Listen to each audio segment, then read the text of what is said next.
Olá, sejam muito bem-vindos, sejam muito bem-vindas. Está no ar o JF Entrevista.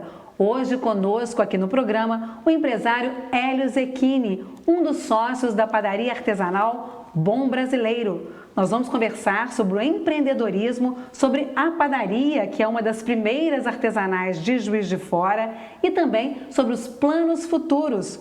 Conosco aqui no estúdio, o jornalista Vitor Carneiro, que é coordenador da JF TV. Hélio, muito obrigada por ter vindo, né? Queria que você começasse falando por que empreender na panificação, nesse setor de padaria, e se realmente foi a Bom Brasileiro que trouxe esse conceito de padaria artesanal para Juiz de Fora. Olha, primeiramente, muito boa tarde, é um prazer estar aqui. A gente tem um orgulho muito grande de Juiz de Fora, de ser juiz-forano, de empreender aqui. A Bom Brasileiro, ela não começa com o Hélio, ela começa com a minha esposa, Cíntia Vidal, que é minha sócia. Uma pessoa magnífica, inclusive cabe a ela um convite aqui também que vai agregar muito a contar todas as aventuras e a coragem dela no empreendedorismo. A Bom Brasileiro, ela surge de uma forma muito natural, como é até com tudo que a gente trabalha. A Cíntia entra em nutrição na Universidade Federal de Juiz de Fora, foi da Nutri 01, a primeira turma. Eu vim no segmento de estágio de banco, depois fui vendedor na Casas Bahia, eu vim muito do varejo, do comércio, daquela coisa. E assim, eu começo a fazer pães em casa, começando pegando pequenos eventos. A minha sogra vem do ensino, né? Trabalhou na coordenação de ensino, então pegava dos eventos de professores. E aí surge a Bom Brasileiro assim, receitas familiares, receitas tradicionais, pão caseiro, sem conservante, sem nada químico, e aquilo foi tomando uma proporção. Depois, a primeira lojinha a Cíntia arrumou ali no bairro Cascatinha, onde hoje até uma rede de farmácias maiores, era um pontozinho muito pequenininho, e a marca começou assim. Muita gente me pergunta, e eu falo que quando você é jovem, adolescente, você pensa em ser bombeiro, médico, policial, ninguém nasce pensando em ser dono de padaria, ou pelo menos não aqui no Brasil, né? Onde a cultura das padarias não são tão ricas quanto na Europa, por exemplo. Na França, na Itália, você vai ter padarias que estão há 7 gerações na mesma família. Todo mundo é padeiro, todo mundo faz pão. E são profissões até que estão acabando. Então, a Bom Brasileiro surge dessa forma muito inusitada. E como a coisa foi caminhando, eu fui também me desenvolvendo, aí fiz a faculdade de administração e logo fui promovido. E sempre tive um tino comercial muito grande, de saber fazer conexão com as pessoas, de saber conversar, de falar, eu fui percebendo ali algumas oportunidades. E onde que foi o cerne da minha entrada? A empresa estava crescendo, mas ainda era muito pequena, como eu acho que é pequena até hoje. A Cíntia precisava profissionalizar algumas coisas e nessa época eu já estava na auditoria, eu olhava mais de 70 lojas pela Casas Bahia e falo que foi a minha faculdade de vida, porque eu aprendi muito. Comecei a conviver com a diretoria lá em São Paulo e tomar mais gosto pela leitura. A faculdade me deu uma base técnica, mas a base prática foi muito grande. Tenho amigos na Casas Bahia até hoje, foi assim, só tenho gratidão por eles e muito respeito. Gosto muito das pessoas lá até hoje. Quando eu pedi para sair, para empreender na Bom Brasileiro, foi um reboliço, porque eles não queriam. Eu era muito jovem, eu era como dizem, você é um menino muito diferente. Eu tinha menos barba, menos tatuagens também. Mas falou, cara, você é um auditor que quando você sai de uma loja, o gerente te chama para almoçar. Você não vai com aquela coisa da fiscalização, do pé na porta, não. Você chega de uma forma e o resultado vem. Também tinha a tranquilidade de pegar a Regional de Minas, que é um estado onde a segurança pública ainda é boa, por exemplo, outros estados como o Rio, que já tem mais problemas enviesados, né? E aí a coisa foi acontecendo. E só que houve um ponto de ruptura que foi a aquisição da Casas Bahia para o Ponto Frio. E aí a empresa passaria a se chamar Via Varejo e eu teria que descer ao Rio de Janeiro para olhar lojas lá. E por conta da questão da violência, da intensidade das viagens, aquilo começou a me incomodar. E eu olhei minhas possibilidades. Falei, bom, eu fiz um pé de meia porque eu morava com os meus pais, né, nessa época, eu e Cíntia namorávamos, mas não éramos casados. Eu juntei uma grana. Logo quando eu fui promovido, eu já guardava dinheiro da forma mais tradicional, mas eu conheci um autor chamado Gustavo Cerbasi, que é um cara que eu recomendo para todo mundo que quer aprender sobre finanças pessoais. Eu comecei a entender sobre uma LCI, um CDB e comecei a aplicar aquele dinheiro excedente do meu salário, que era um salário bom. Um garoto de 20 e poucos anos ganhando quase 6 mil reais morando com os pais, se você tiver juízo, você faz um pezinho de meia.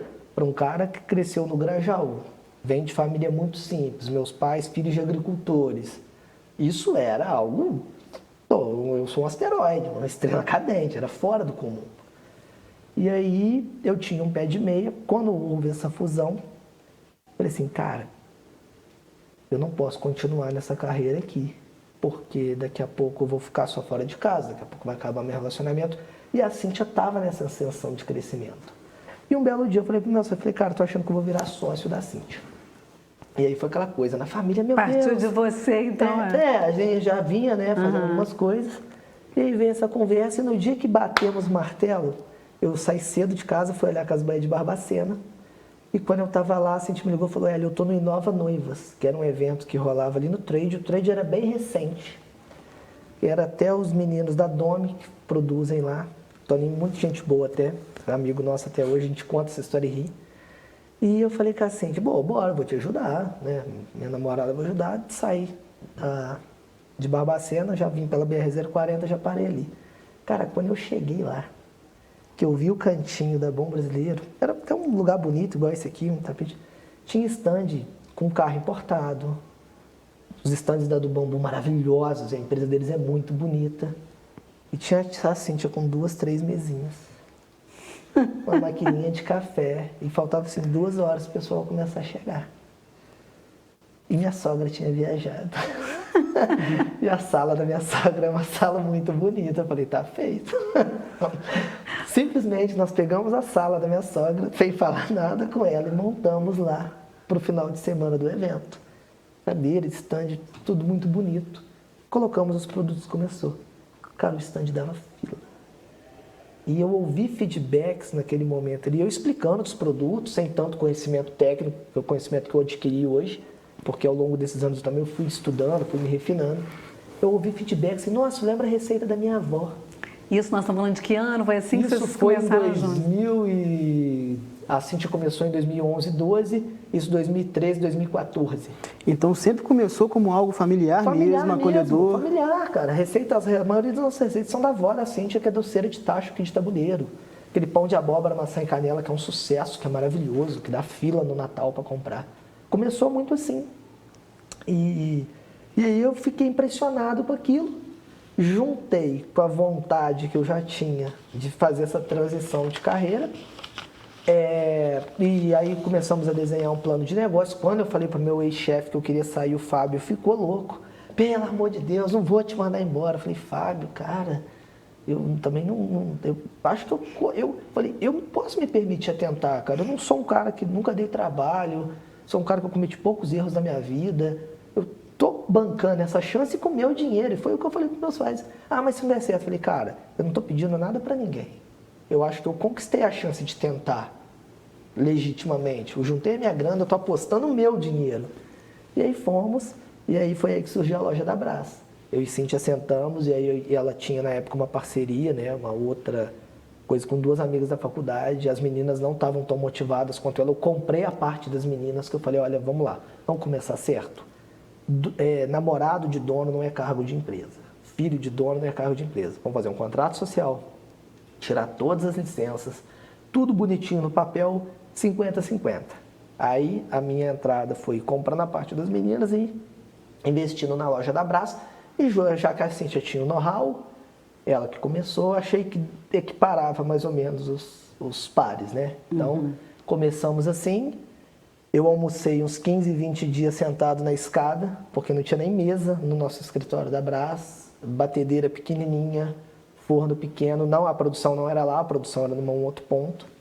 E foi assim, começo raiz mesmo, entregava no nosso carro, tudo muito higiênico, muito limpo, como sempre, porém, tombava o banco do carro, a caixinha ali esterilizada, aquela coisa toda. Começou assim.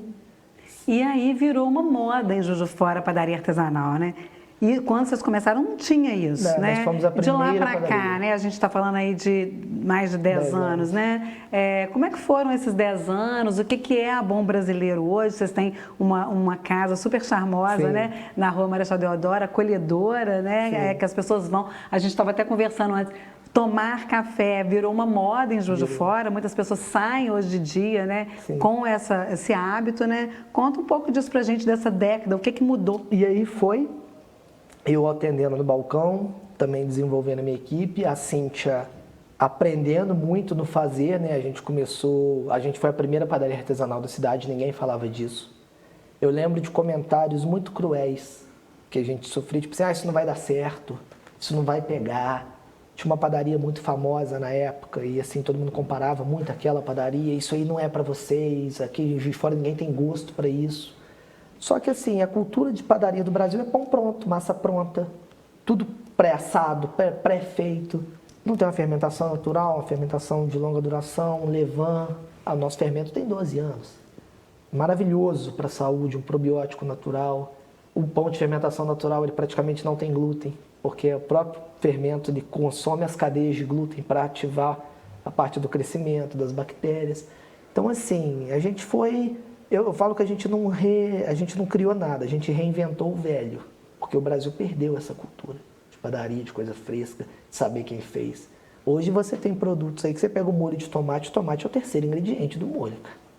Pô, peraí, amigo, o que vem antes no molho de tomate que o tomate? Hoje é açúcar e gordura puro, corante vermelho, que é cancerígeno. Então, assim, a gente foi... A gente não come alimento, a gente come item, produto. Saiu uma regulamentação agora até de fora do Brasil, tem produtos que está escrito lá no rótulo, não destinado a consumo humano. Cara, peraí, isso não é comida, aí você vê essa quantidade de doenças. Então a gente veio fazendo um movimento que não tinha, tomando pedrada de tudo quanto é lado. Até pouco tempo atrás o nosso café em loja era uma cortesia da casa, a gente não cortou até pela alta explosiva que o café teve, ficou insustentável. Padaria que dá café de graça, vocês são loucos. Tudo, cara, tudo era motivo, sabe? E a gente foi com muita fé, com muita humildade, com muito pé no chão. Até essa questão, vocês foram a primeira padaria artesanal, você enche a boca para falar disso.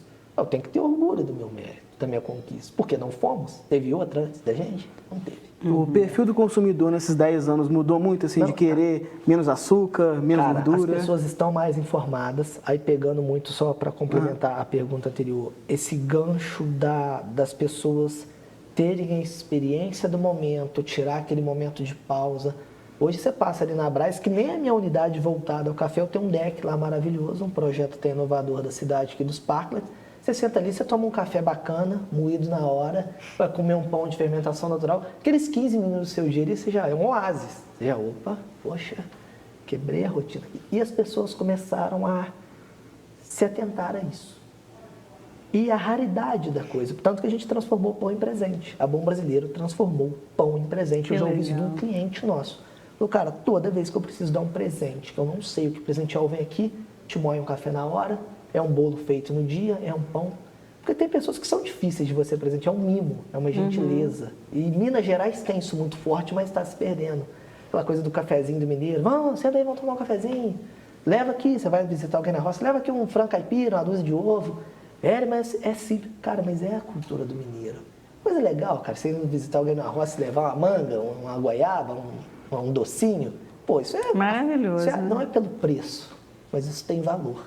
Então a gente vem muito nessa pegada, sabe? E as pessoas vieram valorizando e a gente veio encabeçando um movimento mesmo, tanto que a gente inspirou outras pessoas. Hoje tem algumas pessoas já fazendo também, muito no viés do Bom Brasileiro, que foi disruptivo.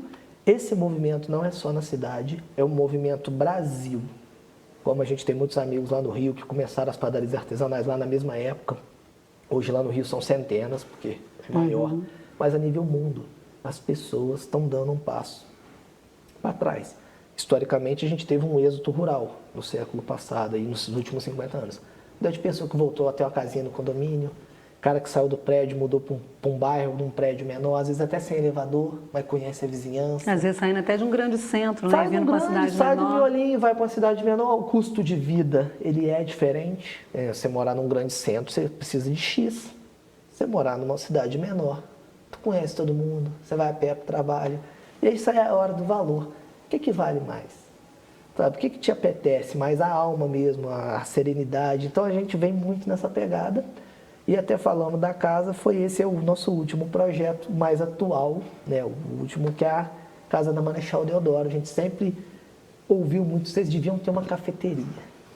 Ah, mas as cafeterias hoje em dia, no modelo de franquia, que eu acho um modelo muito frio, não tem alma, não tem vida. Tem uma grande rede de franquias que eu gosto muito. Eu já li o livro do cara que fez, eu admiro ele, eu entro nas lojas e eu não sinto nada daquilo, cara. Difícil você transmitir essa emoção, esse carinho. Um monte de mesa uma em cima da outra. Então a gente conseguiu uma casa, onde estão as nossas 2 cozinhas artesanais, que tem um jardim maravilhoso, com 2 pés de cacau incrível, que a gente que plantou essa casa estava abandonada desde 2015, era foco de dengue. Um jardim lindo, com flores maravilhosas, que eu vejo, gente, como é que mantém isso? A né? gente evitou que aquela casa fosse, de repente, virasse mais um prédio, jogada ao chão. É até uma coisa que eu já conversei com algumas pessoas que Juiz de Fora tem uma arquitetura muito bacana, mas que está a cada ano diminuindo por novos empreendimentos. A gente tinha que achar um meio termo para isso, preservar um pouco a história da cidade, ter um incentivo. Sabe, a gente tem várias empresas, o Bizu dos nossos amigos lá, da Mafê, do Moa, Madame Guevara, dos meninos que ocuparam um casarão antigo, a gente aqui, como outros casarões no Alto dos Passos, a gente tinha aqui no Calçadão algumas as casas antigas que eram lojas de banco, né, eram bancos. Cara, preservar isso tem a parte da história, que eu estou sabendo que já tem um movimento cultural, de um passeio cultural pelo centro da cidade, agora fiquei muito feliz com a reativação do museu. A gente tem que parar, porque às vezes a gente vai para fora do Brasil, você vai na cidadezinha lá e fica maravilhado, nossa, que ponte, que estátua, que casa. Não, mas e a cidade, cara? Tem gente que nem sabe que tem. Peraí, vamos... Sabe? A gente tem muito tesouro escondido no próprio centro de Juiz de Fora. No próprio centro. Que a gente às vezes nem conhece. Eu não sou, claro, falo que eu sou um apreciador de arte até infantil, que eu não acho nem que eu tenha tanta inteligência para entender, mas eu bato muita palma, eu aprecio de coração aberto, né? Ficou com o nosso museu fechado há quanto tempo, cara? Um negócio com valor histórico, poxa, inenarrável. Tava pintura lá, acho que a chuva estava atrapalhando a pintura, destruindo a pintura. Cara, isso não pode ser normalizado, sabe? É muita falta de... Pelo que eu saiba, lugar no mundo nenhum faz isso. Deixar a sua história ao relento. Sabe? E a gente, claro que esbarra em algumas coisas, mas reativar aquela casa tem muito disso também. É uma casa de mais de 100 anos que a gente conseguiu ali dar vida. O feedback da vizinhança, cara. Eu tô lá torrando um café... Hélio, que cheiro de café maravilhoso. E essa é a melhor propaganda que tem, né? Quando você está sentindo o cheiro de um pão fresco, né? Do café. Pão. O pessoal vai lá tomar café de tarde, leva a criança para brincar. Pô, aquela casa poderia ter virado várias, ou poderia ter abandonado, ser invadido, virado um prédio. Você entende que tem formas e formas de habitar o espaço? Nós estamos conversando com Hélio Zecchini, ele que é um dos sócios da padaria artesanal Bom Brasileiro. Nós vamos para um pequeno intervalo e a gente volta querendo saber por que chama Bom Brasileiro. É um minuto só, a gente já volta.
Olá, estamos de volta com o JF Entrevista. Hoje conosco aqui nos estúdios, Hélio Zecchini, ele que é empresário e é um dos sócios da Bom Brasileiro. Quem começa esse bloco é o Vitor perguntando, eu já ia fazer a primeira pergunta, mas é você, Vitor, vai lá. Ô Marisa, a gente estava falando de história aqui, né, no último bloco, e pouca gente sabe que no selo de Juiz de Fora, né, no brasão da cidade, existe uma rama de café. Sim. Que mostra como é que a bebida é importante em Juiz de Fora e às vezes não é lembrada por essa importância histórica que ela tem. e conversando sobre novos hábitos alimentares, sobre o café especial, que agora as pessoas estão trocando, né? O café comercial, que você compra às vezes em mercado, em quantidade maior, para um café especial torrado na hora, de procedência. Sim. E isso é uma nova tendência agora, acho que no Brasil inteiro, na cidade não é diferente. Aqui em Juiz de Fora, você vê esse movimento crescendo e como é que a gente pode beber um café especial de qualidade? Qual a diferença do comercial? Muito, como eu falei, as pessoas estão se despertando para isso. A cultura do Brasil em café é muito rica. É o maior produtor do mundo, exporta para o mundo inteiro. Já fomos a República do Café com Leite, historicamente, no passado. E as pessoas se despertaram para isso. Existem vários tipos de café. É uma bebida que até pouco tempo atrás as pessoas não prestavam atenção. Então, quando a gente começa a introduzir o café especial, o café gourmet, as pessoas às vezes acham o café fraco. Nossa, mas a cor desse café, esse café é marrom, não é preto, não tem gosto de queimado. Começam a surgir essas diferenças e até você treinar o seu paladar. Vou dar exemplo para a minha cliente de café que eu mais gosto, que é a minha filha Olivia. É uma graça, é um amor de menina, tem 3 aninhos e já toma café sem açúcar desde 1 ano e meio. Porque eu nunca coloquei açúcar no café dela. Ela toma, claro, um café, que é o café que a gente trabalha na empresa, um café selecionado, é um café que vem de fazendas que a gente sabe de onde vem. O diferencial que é incrível dentro da Bom Brasileiro é que esse café chega da fazenda, a gente tem uma torra por semana e esse café vai para as lojas para ser comercializado. Então você está pegando um café que foi torrado naquela semana, que ele vai ser moído na hora, colocado numa caixinha e você vai levar para sua casa. Grandes marcas não conseguem fazer isso. Às vezes o grão é até bom. Grão de café bom hoje, a coisa como difundiu, não está difícil de encontrar. A questão é o processo. Porque às vezes você vai numa loja especializada, num site, no mercado gourmet, você vai comprar lá meio quilo de café bom. Só que ele tem 1 ano que ele foi embalado. Ele é torrado da safra passada. Onde que está o nosso segredo do artesanal? Eu compro sacas de lugares selecionados, de lugares que eu confio. A gente teve até uma questão recente agora com a safra, com a produção do ano passado, deu uma quebra de produção, a gente rebolou lá, mas conseguiu arrumar um bom café, torra na hora. Aí moe, eu tenho um moedor por loja para te facilitar, moe de acordo com o método que você faz café na sua casa, porque tem diferença um filtrado para uma prensa, para um V60, enfim, dependendo do método de extração vai ter diferença nesse grão, nessa moagem. Grossura do a granulometria do grão, para você ter essa melhor experiência. E aí sim, é um café que você vai ver ele com notas de chocolate, de rapadura. Se for um café mais verde, mais recente, ele vai ter uma nota de floral, uma acidez controlada. Então você tem vários tipos de aromas e paladares dentro do café que você consegue até melhorar, evidenciar na torra. Então ali você começa a já ter um café especial. Eu falo que o café especial, ou café gourmet, como queiram denominar, começa lá na plantação. E é a parte da ciência do café que eu mais gosto. Tem os cursos de barista, tem amigo Marquinhos aí, Marcos Salles, Ronaldo Moinhos, tem o Paulinho Henricaro, tem uma galera muito boa de café de fora, que sabe muito.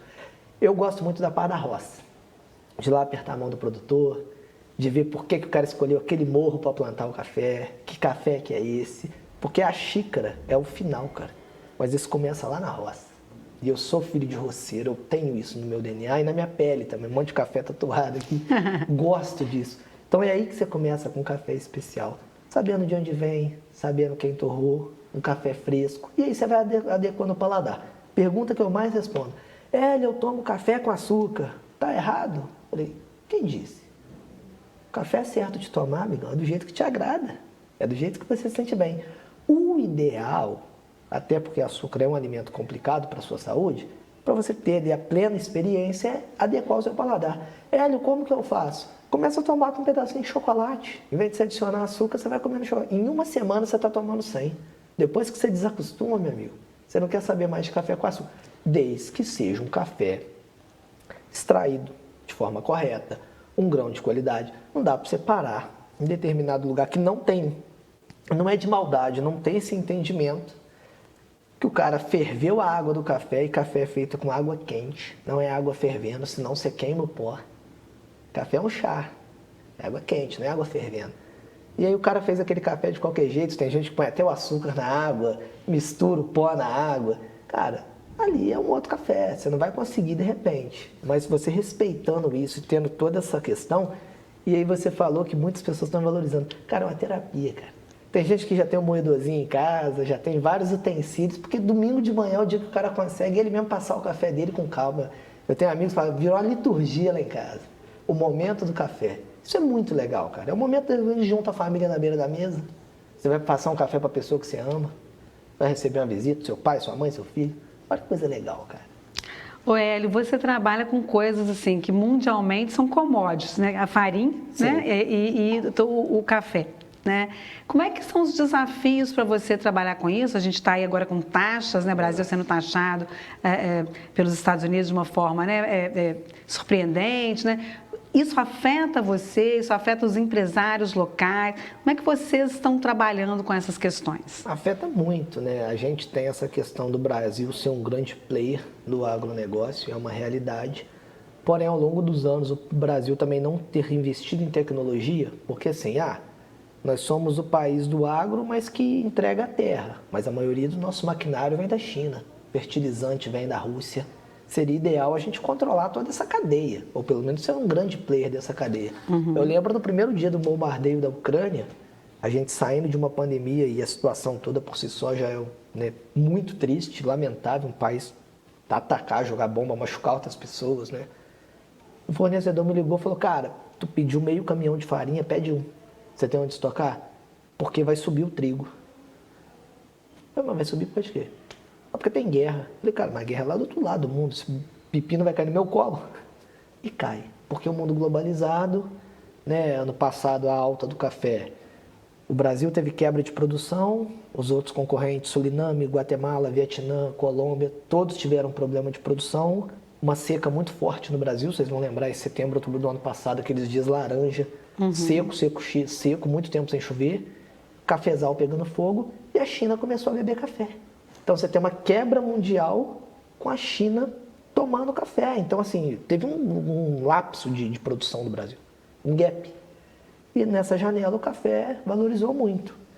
Então, assim, é muito complicado. Agora, né, recente a taxação, depois de todo o percalço que o Brasil está demorando a retomar o ritmo, como outros países também estão retomando, mas num nível mais acelerado. O Brasil ainda aí toma uma pancada dessa. E eu acho que assim, onde mais atrapalha? Primeiro no emocional das pessoas, que fica todo mundo aflito. Eu já teve cliente lá na loja perguntando, se o preço das coisas vão subir. Cara, não sei, calma, vamos ver. Pra gente como empresário e empreendedor, porque você tem que ficar com a caneta ali fazendo conta toda hora, isso aqui não pode ser assim, isso vai ter que ser desse jeito. E as incertezas futuras, né? Aí você já vai vendo algumas pessoas falando, 2025 está assim, 2026 então que a coisa vai explodir de vez. Cara, isso é péssimo. Isso cria um clima de... E aí eu devolvo até a pergunta, vocês que conversam com muitas pessoas, eu tenho reparado, e eu estou no meu balcão sempre, eu falo que eu não sou um empreendedor de palco, não estou dentro do meu negócio todos os dias. Eu tenho percebido as pessoas um pouco mais tristes depois da pandemia. Eu acho que a gente tomou uma sequência de notícias tão complicada, polarização política, enfim...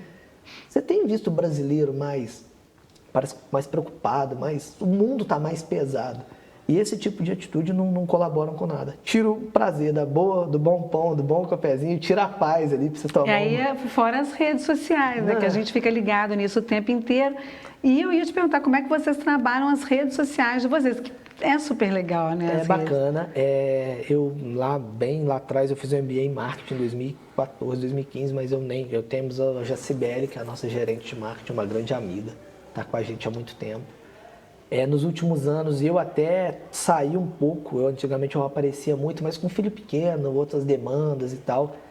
As meninas também assumiram um certo protagonismo lá, como a Cíntia tem aparecido bastante, a Cá, feito, e mostra muito. Na verdade, a gente deveria até mostrar mais do dia a dia da empresa, dos bastidores, dos perrengues. Eu falo que a internet ela trouxe algumas janelas que nem sempre são as janelas reais. Rasta pra cima, vou te ensinar a fazer. Cara, tem dia que vai chegar um caminhão de boleto, tem dia que o pão demorou a crescer, ainda mais fermentação natural, esses dias que tá mais frio, mais difícil fazer pão, tem dia que a receita dá errado. dia que o café Vocês dá mostram errado. os erros também? Às vezes mostra, porque é vida real, é padaria real, é empresa real. Eu acho que, e aí, muito pegando esse gancho de rede social, se a gente fosse deixar também só levar ali, o seu casamento não está perfeito, a sua vida não está perfeita, a sua academia não está perfeita, você se alimenta mal, falo que de repente você não serve nem para ser você, né? Você está vivendo errado. Pressão total, né? Total, cara, 360 graus. Então eu acho que às vezes a gente precisa dar uma respirada também. Nessa dicotomia, né, entre o real, o virtual, o artesanal, o industrial, como é que vocês conseguem aumentar a produção? Porque imagino que tem novas lojas, uma demanda maior para o e-commerce também. Aumentar a produção de pães e, ao mesmo tempo, manter a qualidade daquele dia que você levou os móveis da sua sogra para o evento. Cara, eu acho que tendo cada vez mais um contato mais estreito com o campo, com a nossa cadeia de suprimentos, com quem abastece a gente, eu e Cíntia, a gente é inconformado, não que a gente não seja grato, mas de ficar na mesmice, a gente está sempre em movimento, sempre lançando coisas novas.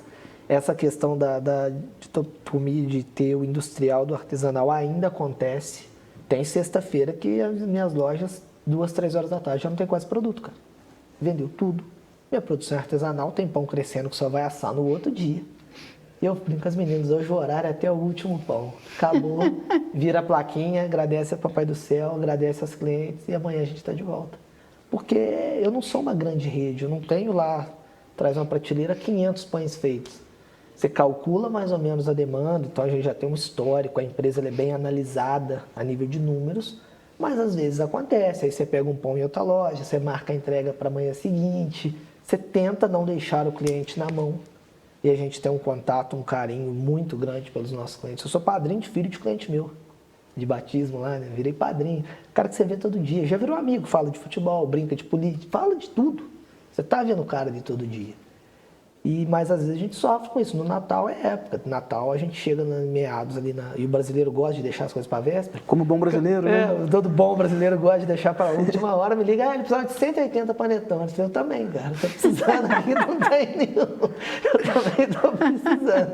E não consigo. Aí a gente lá em outubro já começa a mandar para as empresas que gostam de presentear com a gente. Souza Gomes, Chico Rei, galera que é parceiro, pessoal da Unimed, Santander Select, que gostam de presentear com os nossos produtos. Só esse ano aí que vocês estão pensando, estou pensando em sei lá quantos kits, de tantas cestas, que a gente já faz uma lista para atender com qualidade. Mas essa questão, cara, a gente tirou um gap, mas ele existe, com toda a humildade do mundo. Vai ter dia, tem uma pasta caprese lá que é de comer rezando, bicho, minha mãe quer. Isso que eu ia falar, antes de você explicar o porquê do bom brasileiro, qual que é o produto, assim, que é desses 10 anos, tá sempre na prateleira de vocês, tem sempre que ter ali? Tem muita coisa bacana. É igual escolher qual filho mais gosta, né? Não, mas tem muita coisa, ó, pão de abóbora, maçã e canela, eu falo que é o produto, assim, que colocou a Bom Brasileiro onde ela tá, que é muito gostoso, muito, eu convido E é a receita da avó da Cíntia. Pasta caprese, grissini, cookie de café com laranja, tem um cookie de café. Lá o nosso café, por ter toda essa questão do cuidado com a torra, de selecionar, de estar fresquinho. As baguetes são maravilhosas. A linha de folhados que a Cíntia encabeçou isso genialmente, o nosso folhado é 100% manteiga. Tem um pastel de nata lá, cara. Você vai viajar para Portugal sem sair de Juiz de Fora. Eu tenho um croissant 100% manteiga, os troncos de pistache, a gente é tricampeão do JF Sabor, a gente participou de 3 edições, somos tricampeões em confeitaria e panificação. Fala pra gente então, por que Bom Brasileiro? Como é que foi esse nome? O nome veio, a Cíntia que criou, como é que foi isso? Obra da Cíntia, muita gente tem uma música do Cachorro Grande que ele era o bom brasileiro, mas não é nada a ver com a Cíntia, surgiu na cabeça da Cíntia, bom brasileiro, bom brasileiro. Tem uma música do Marcelo D2 que fez pro Ronaldo que fala nisso, né? Do não desistir, do cair levantado, brasileiro com felicidade, no pra cima, essa coisa do povo brasileiro, né? Bom brasileiro é o cara que tá sempre rindo, que não desiste, que vai à luta, que tropeça, cai, levanta e tá tentando. E aí combinou muito bem, cara. Eu lembro até do cuidado que eu tive no registro da marca, porque é um nome muito bacana, né? A gente tem 40 categorias do NPI aí.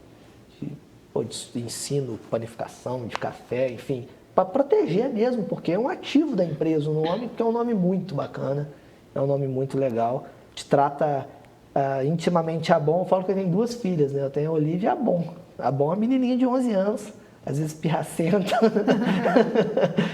atrevida, entrona, bacana, mas assim, viva, ativa, sabe? Que gira e gera. É muito bacana isso. Bom, nós estamos conversando com Hélio Zecchini, ele que é um dos sócios da Bom Brasileiro, junto com a Cíntia Vidal, que nós convidaremos também. Não podemos deixar as mulheres, né? Não, na verdade, eu acho que se não fosse ela, não tinha nada, eu deixo isso muito claro. Nós vamos para um pequeno intervalo e voltamos para o último bloco para a gente conhecer um pouco mais quais são os planos aí da Bom Brasileiro. Obrigado. Até já. Obrigado.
Olá, estamos de volta com o JF Entrevista. Conosco hoje aqui Hélio Zecchini, ele que é um dos sócios da Bom Brasileiro, primeira padaria artesanal de Juiz de Fora. Ô Hélio, eu queria que você falasse um pouco pra gente como é que é essa questão de incentivar também os parceiros locais, né? Você já falou aí vários nomes, né? Que Sim. Na época do Natal, antes do Natal, você já conversa com eles e tal. Como é que é essa parceria, né? Como é que você sente também outros empresários de Juiz de Fora se dão importância para isso ou se precisaria ser mais? Eu acho que sim. A melhoria ela tem que ser contínua. Sempre há espaço para rever e otimizar e melhorar. Isso é um fato na minha vida. Eu acho que a gente tem que se valorizar até para tirar esse estigma maluco. Quem, Juiz de Fora nada dá certo. Isso aqui, não sei. Cara, uma conversa fiada para boi dormir danado. Um monte de coisa legal que acontece na cidade. Uma cidade que entrega aí uma qualidade de vida muito bacana, uma cidade muito boa de se viver. Seremos justos. Você quis ficar aqui, né? Quis ficar aqui. Eu falo que eu e Cíntia, nós somos capixabas, mas a gente é mineiro de coração. Mudei para cá, eu tinha 2 anos de idade. Construí a minha família aqui, meu relacionamento, a minha empresa, minha filha nasceu aqui. Então, assim, sou extremamente grato a Juiz de Fora, sempre você. Eu falo que eu conheço amigos que já foram embora e já voltaram e falaram, bicho, isso aqui é o céu, cara. Engarrafamento, quando tem, na Rio Branco, aí, 20, 30 minutos, Olegário, 15 minutos.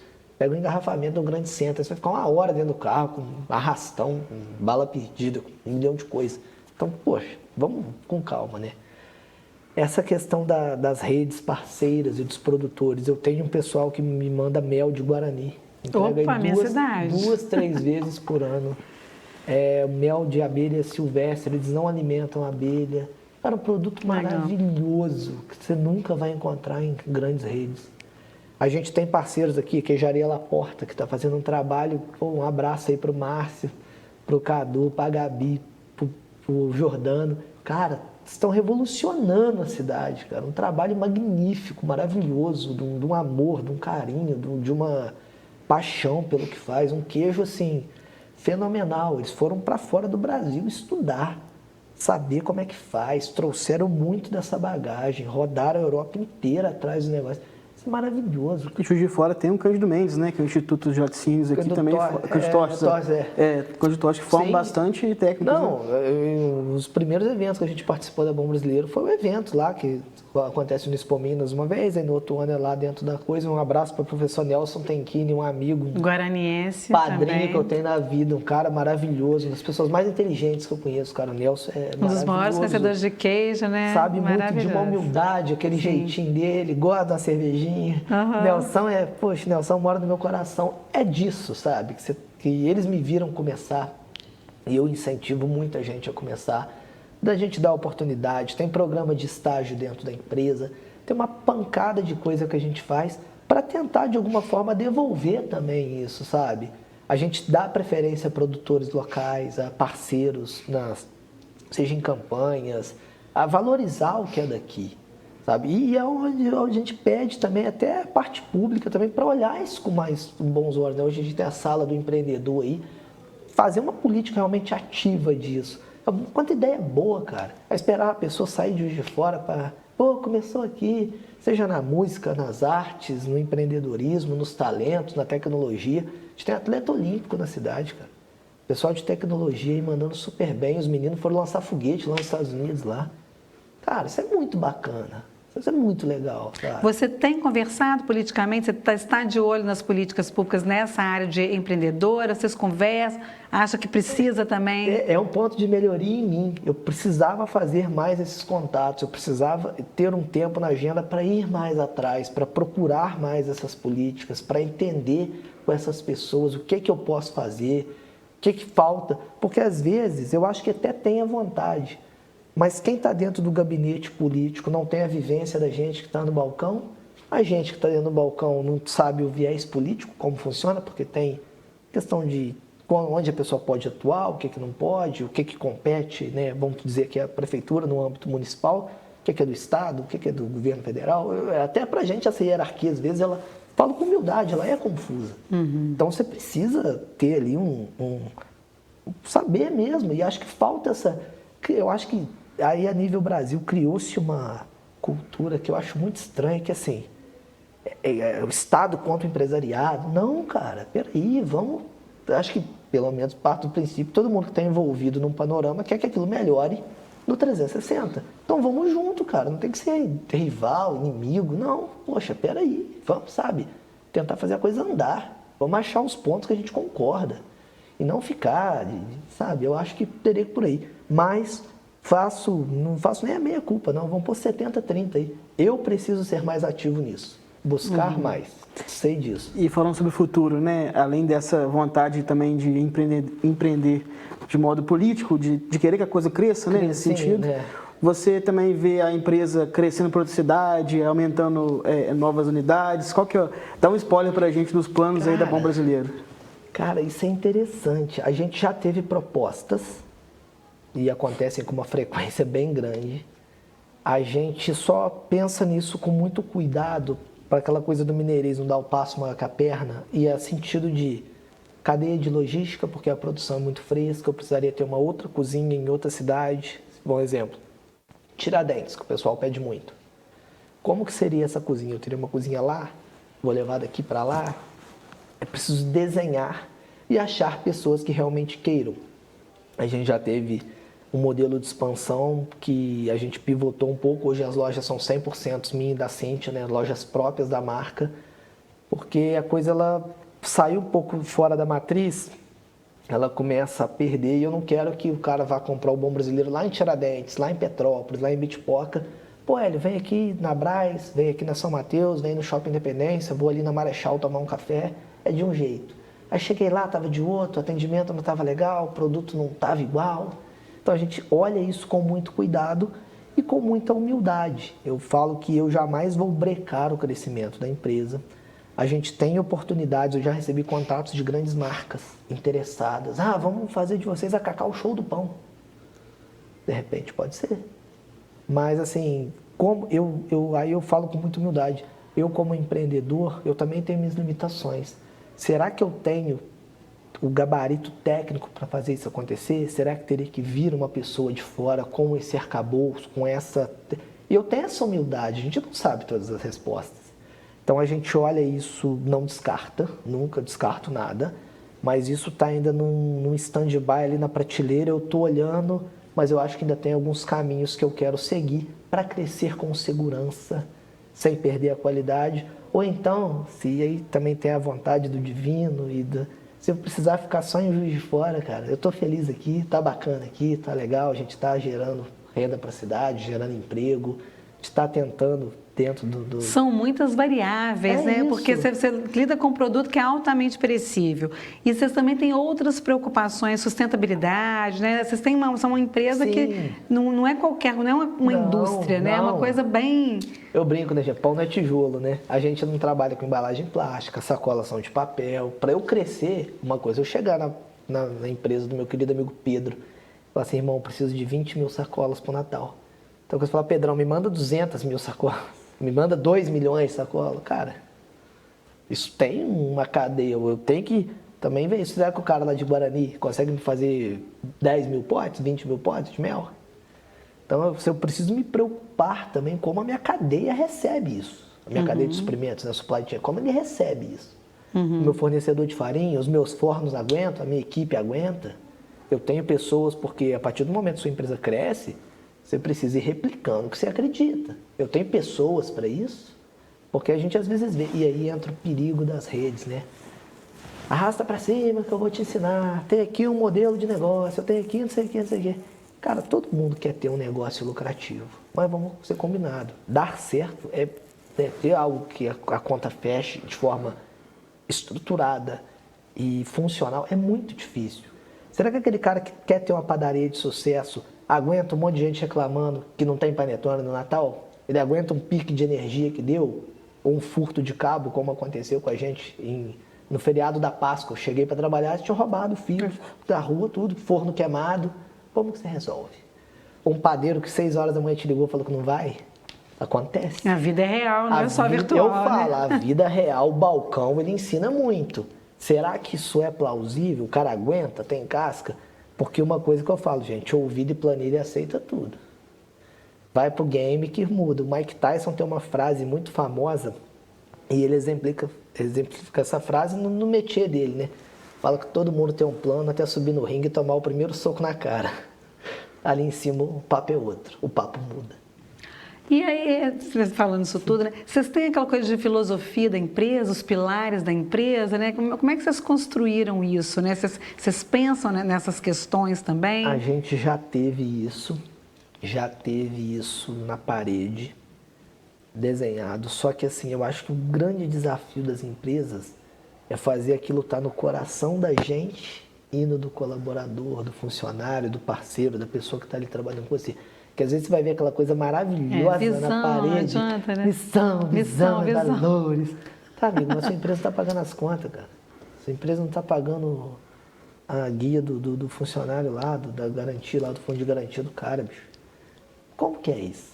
Então eu prefiro, assim, dar o exemplo, estar muito próximo da minha equipe. Eu brinco, eu chamo todo mundo volta e meia para tomar um café, para trocar ideia, para dar um papo reto esse mês, gente. Ó, tem uma metinha para bater aqui, que isso aqui tá pesado. Ó, vem o 13º aí, a gente precisa se movimentar para já fazer o caixa, para ninguém ficar preocupado, né? E graças a Deus a gente sempre teve uma vida financeira muito estruturadinha, sem dar o passo maior que a perna, sem maiores estripulismos. Eu sempre fui muito preocupado com esse beabá.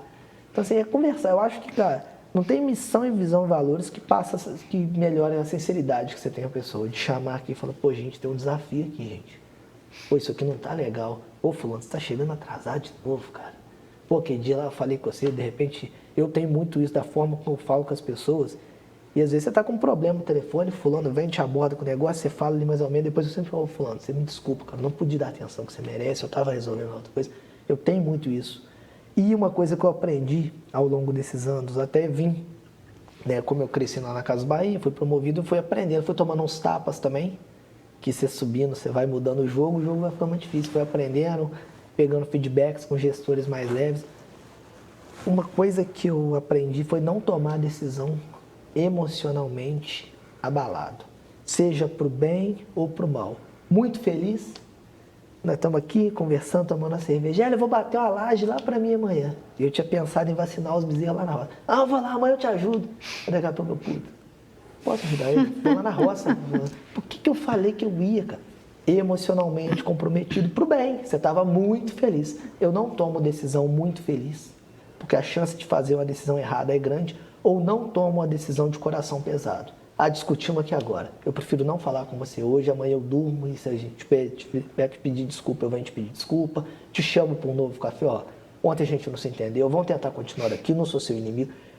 Tomar decisão de coração quente meu amigo, a chance de fazer besteira é grande. Dorme uma noite, respira, segura as palavras. Eu acho que às vezes o silêncio, ele é bem melhor que uma palavra maldita. Porque de repente uma palavra mal colocada, ela não volta, ela magoa. Eu falo que a gente tem que construir ponte, não destruir ponte. Vamos construa várias pontes. Fique emaranhado, mas construa laços, cara. Não dinamita, não. Que é complicado. Construir é difícil, destruir rapidamente. Rápido, sabe? Você diria, né, do produtor rural até a pessoa que está moendo seu café da hora. Você acha que a Bom Brasileiro é feito de bons brasileiros e brasileiras? Tem que crer nisso, cara. Tem que crer. Que hoje a gente tem um critério muito grande de contratação, porque a gente já se decepcionou algumas vezes também, já passei por situações ruins. Eu sou muito chato com isso, porque representa a gente. E hoje eu tenho um time maravilhoso, pessoas muito boas, de coração aberto lá. E criam conexões com clientes, cara. Eles levam minha marca. Eu tenho 4 lojas, não consigo estar nas 4 ao mesmo tempo. Então eu tenho que crer que eu tenho pessoas boas ali, que atendem. Eu brinco que a gente tem uns manuais de treinamento, a gente contrata treinadores externos nas técnicas de venda e tudo, mas, como é que você quer que eu atenda? Atenda como você atenderia a sua mãe, cara. Atenda como você gostaria de ser atendido. Porque eu sou empreendedor, eu sou atendente muitas vezes atrás do meu balcão, eu moo o café, eu descarrego o carro, faço entrega, eu faço de tudo na empresa, não tenho isso comigo, dono, não, cara, não existe. Mas a gente é cliente também, não é raro você ser muito mal atendido. Então eu falo assim, como é que você quer que eu atenda? Atenda como você atenderia a sua mãe, sabe? Como você gosta de ser atendido. Porque é muito ruim, cara, você entrar num lugar e, sabe, não ter bom dia, pô, que bom que você veio, ô fulano, vou aí já te dar uma atenção. É um lugar que você entra que você parece estar fazendo um favor, vai estar te pedindo desculpa. Sim. Nossa, desculpa ter vindo, cara. Perdão, viu, a minha ousadia de entrar no seu comércio. Que loucura. Para a gente terminar, queria que você falasse, eu já vi uma entrevista sua que você incentiva as pessoas a empreenderem. Sim. Você fala, empreendam e vivam seus sonhos. Sim. É isso? Você falaria de novo, empreendam e vivam seus sonhos 10 anos depois? Muito, porque o empreendedorismo é uma palavra recente, que até então era trabalhar por conta, fazer bico, tinha vários outros já. Autônomo, doido, maluco, tinha várias coisas, né? O que eu falo do empreenda? E até você pode empreender. Tem gente que o sonho do cara, na época dos nossos avós, até pais, de repente, o cara ficou 70 anos lá, trabalhando no Banco do Brasil, né? E o cara falava isso com orgulho do mundo. Isso é mágico, cara. Tem gente que vai dar cabeçada a vida inteira e não vai achar o sonho. E se o cara achou o dele, tá ótimo. Conheço um cara que o cara sempre quis ser porteiro de prédio. Ele era o melhor porteiro que eu conheço, o Haroldo. Pô, gente finíssima, cara. Uma figura icônica na Braskem. Conheço todo mundo, conheço o nome até do carteiro, cara. Porque o cara é o melhor porteiro que eu conheço. Então, assim, o Viva Seu Sonho, né, que o cara tem que largar tudo, entrar no motorhome, parar lá na Argentina de carro com um cachorro, ou morar no barco, ou correr uma maratona. É o que te embrasa o coração, sabe? E no empreendedorismo eu incentivo todo mundo. Seu sonho é ter um negócio? Tenha 10, cara. Gera emprego, dá oportunidade. Claro que com responsabilidade. Cuidado com o empréstimo. Não abre sem plano de negócio. Não abre um negócio que você não entenda do negócio. Coisas que parecem óbvias, mas a taxa de mortalidade de empresa que a gente tem hoje é mais de 90%. A maioria das empresas não completam 5 e não chegam a 10. A gente, graças a Deus, está fazendo aí 13 anos. Mas assim, e com muito trabalho, mas com muito pé no chão, cara. Deslumbrar é muito fácil, cara. E a gente tem algumas questões externas, aí do âmbito também político, do âmbito empresarial, que são muito complicadas no país. Isso até avançou há alguns anos atrás, mas é um país extremamente burocrático, que as leis não são claras. Eu acho que o Brasil é um dos países que mais se demora no mundo para abrir uma empresa. O cara às vezes quer abrir, quer começar, ele começa até meio ali, esperando um alvará, que ele começa com aquela notinha até chegar o negócio. Acho que isso agora, citando o alvará, está até mais rápido. Mas várias outras coisas, a gente tem que ter um contador. O sistema tributário brasileiro é tão complicado que você tem que ter um cara só para aquilo, sabe? Questões de... Eu estava vendo aí, questões trabalhistas, a quantidade de processos que lá chegam, claro, tem gente que faz um negócio, né? Eu vi um cara que foi preso, foi resgatado análogo à escravidão. O cara ganhava R$200, trabalhava cortando cana num lugar, um negócio assim, cara, de maluco. Mas tem coisa lá que o cara, tem só uma manchete, o cara foi num juiz que ele caiu da cadeira trabalhando em home office, queria processar a empresa. Um negócio assim. Cara, desculpa, se você ler, eu fico pensando, de fato, um juiz sério, um cara, lendo aquilo ali, cara. O cara não pode sair do decoro, mas vai falar, meu amigo, eu vou te dar uma bifa aí, cara. Pô, você está atrapalhando o sistema, está congestionando o sistema com um negócio... Poxa, cara, pelo amor de Deus, cara. E eu conheço empresários que têm medo, que não estão maiores, porque falaram, não tem segurança jurídica, tem medo. O cara chega, trabalha aqui, inventa um monte de coisa e eu vou ser penalizado com uma multa aqui, um processo, não sei. Tem esse lado. E é muito complicado. Tem os percalços, né? Eu vim de uma viagem agora, não aqui pro estado, e eu fiquei assim...